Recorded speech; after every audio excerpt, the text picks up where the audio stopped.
உறவுகளுக்கு வணக்கம். இன்றைக்கி நம்ம சேனலில் பார்க்க போகிற சமையல் வந்து காணக்கழுத்த மீன் வறுவல். இப்போ இந்த வெங்காயத்தையும் தக்காளியும் நம்ம மிக்சியில் அரைச்சிக்கலாம்.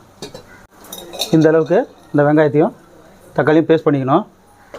ஒரு பாத்திரத்தில் 2 ஸ்பூனு தனி மிளகாத்தூள், 2 ஸ்பூனு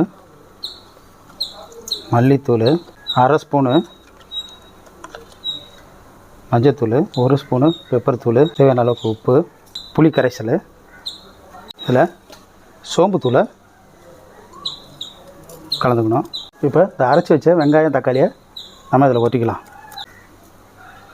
இந்த மாதிரி சாந்த கரைச்சி வச்சுக்கிட்டு இதில் இந்த மீன் துண்டில் நம்ம போடலாம்.